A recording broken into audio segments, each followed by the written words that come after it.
Baik, bisa kembali lagi di Talk to News. Saya lanjutkan pertanyaan tadi sebelum jeda ke Mas Adi. Terpecah karena ada satu kasus ini, Mas Adi. Masyarakat di Indonesia. Ada pro dan kontra, dan ini tidak bisa dibiarkan berlarut-larut. Pembahasan kita malam hari ini pun, pemirsa yang menyaksikan menganggap bahwa ini hal yang sama yang dibahas berulang-ulang. Padahal inginnya kita malam hari ini adalah bahwa untuk menyatukan itu, meluruskan kembali atau juga merajut, meluruskan kembali. Apa memang dibutuhkan satu negarawan gitu, atau sosok pemimpin yang benar-benar bisa menyatukan kembali? Karena tidak mungkin masyarakat ini dibiarkan begitu saja, mereka harus berembuk sendiri begitu kan? Anda melihatnya bagaimana? Tentu saja sosok negarawan kita butuhkan ya untuk meredam suasana yang Sudah ada sosok mulai. itu, Mas? Anggaplah seperti itu. Cuman problemnya negarawan ini apakah muncul dari kalangan politisi atau dari kalangan lainnya? Kalau dari kalangan politisi, sepertinya distrust masyarakat sudah mulai nggak ada. Mereka sudah cukup terfragmentasi dalam dua belah pihak ini. Yang paling mungkin kita harapkan adalah muncul sosok cendekiawan, kelompok-kelompok intelektual yang selama ini hanya berdiri di Menara Gading, tidak menyentuh persoalan-persoalan di bawah. Dan juga muncul ulama-ulama karismatik yang kita menginginkan, yang statement-statement dan pernyataannya itu meneduhkan suasana Jakarta. Nah, ini yang kemudian menurut saya kaum cendekiawan ataupun ulama mulai saat ini gitu ya harus mampu turun ke grassroots, memberikan pencerahan kepada masyarakat bahwa sebenarnya persoalan Ahok ini adalah persoalan hukum. Tidak ada persoalan lain, tidak boleh ditarik pada persoalan agama dan seterusnya. Inilah kemudian yang saya maksud, lokalisasi isunya. Tidak kemudian harus dibawa karena Ahok dari minoritas tertentu, dan selanjutnya ini murni soal hukum. Nanti pengadilan apapun keputusannya, ya itulah yang harus kita ikuti. Karena kita hidup dalam sebuah negara yang sama sekali tidak menjadikan agama sebagai instrumen kenegaraan. Ini negara hukum, ini negara demokratis, ya salah satu kuncinya adalah mempercayai institusi politik seperti lembaga peradilan. Trust kepada lembaga pengadilan itu menjadi kunci bagaimana konsolidasi demokrasi kita yang sudah kita bangun selama 15 tahun ini terbukti atau tidak. Baik.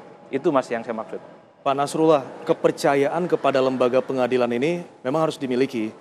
Tapi untuk menuntut agar keadilan tersebut ditegakkan, seperti massa yang turun melakukan aksi damai, aksi simpatik, ini apakah karena tidak percaya sehingga mempengaruhi dalam kata intervensi begitu? Saya tidak berani mengatakan sampai ke titik tidak percaya. Paling tidak ada gangguan kepada kepercayaan ke lembaga peradilan itu. Karena misalnya kita lihat awal-awalnya proses peradilan itu berjalan dengan baik dan masyarakat percaya dengan proses peradilan. Meskipun sebenarnya masyarakat tidak menonton langsung percaya. Tapi ketika hari H terjadi penundaan pembacaan rekusitor, disitulah persoalan mulai terganggu rasa kepercayaan itu. Apalagi saat itu hakim menawarkannya sudah tanggal sekian.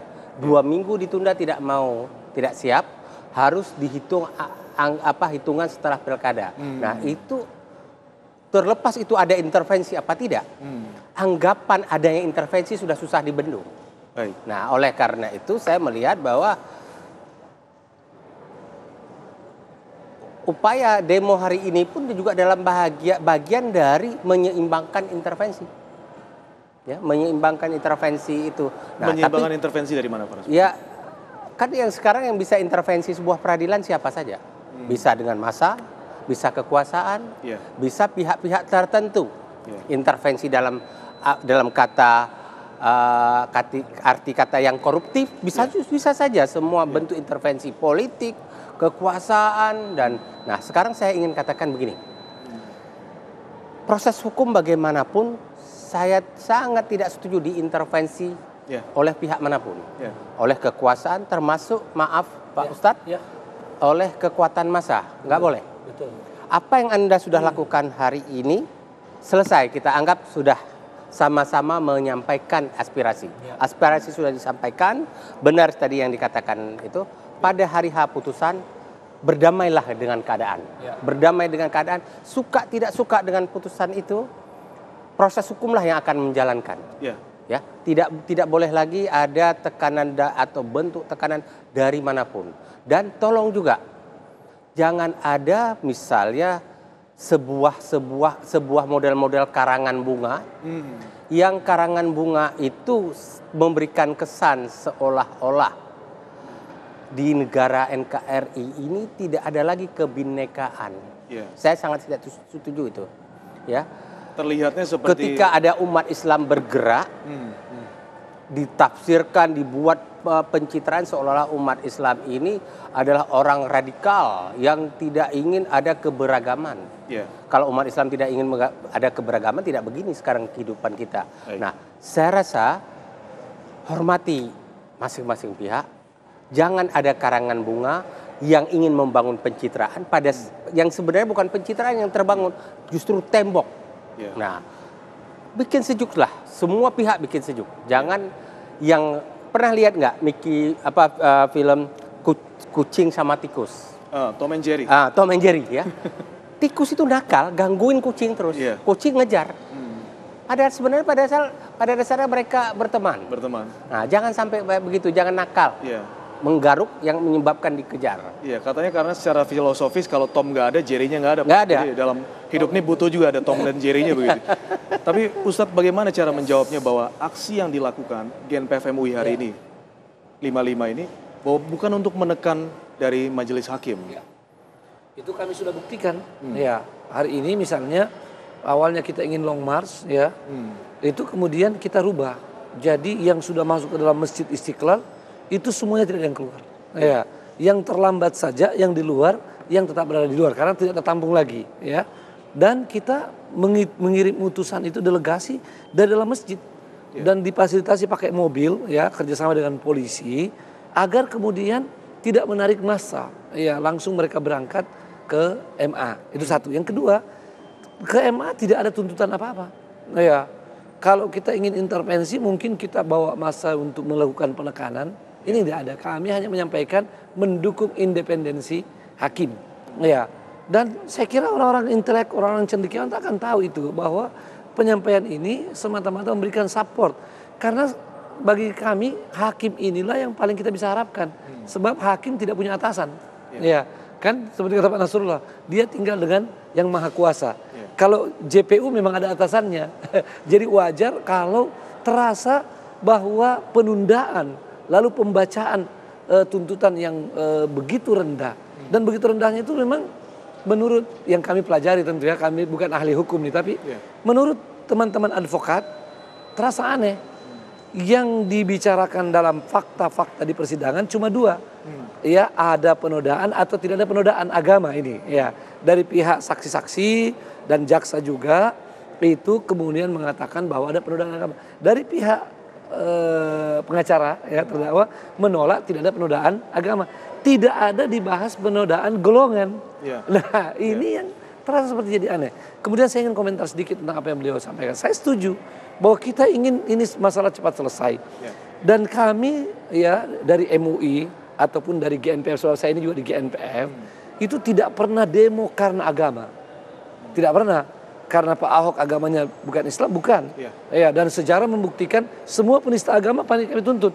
Semua yang sebelumnya itu orang Islam. Ya, dan dihukum juga seberat-beratnya. Kemudian etnis juga tidak.